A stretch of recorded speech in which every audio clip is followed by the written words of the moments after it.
Hey, and welcome back. Let's explore together what are the things needed before we are prepped, before we are ready to enter into our very first sprint. Take a few moments for yourself, maybe even pause this video right here to think about and write them down what you believe are the things necessary before a team can go into a very first sprint. Now that you have had a few moments to think about it, let's start and let me share my perspectives on this. The first thing, maybe too obvious, is the team itself.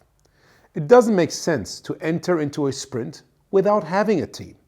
Who should participate in the sprint planning after all? How the teams are set up can differ from organization to organization, from team to team. Scrum as a framework does not talk about it. Next up, we need to have a shared understanding on where we want to go and how we want to work. We refer to these as the product goal or product vision and the working agreements. My personal preference is to start with the working agreements. I usually do them whenever a team gets started to work together as one of the very first things, also to get to know each other a bit better. There will be a deep dive module on how to set up working agreements. I will actually share a tool with you which we created by ourselves. Next up would then be our shared understanding of where we want to go, where the journey is supposed to take us. This is the product goal.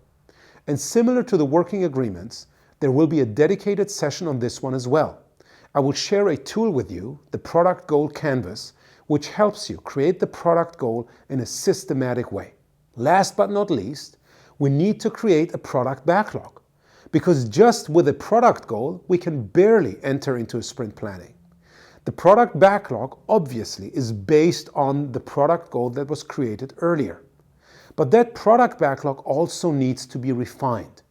It needs to have small enough items at the top that are detailed as well, so that a team during sprint planning can select those items and move them from the product backlog into the sprint backlog. To summarize, there are 4 things that we need before we can enter into a very first sprint. A team itself, working agreements as our shared understanding on how to work together, a product goal, or sometimes referred to a product vision, as our shared understanding on where we want to go, and lastly, the product backlog itself. I hope this brief video on the road to Sprint 1, including the visualization that I created, help you get a much better understanding of all the things you need to prepare with your team before you move into a very first sprint. See you in our next module. My best.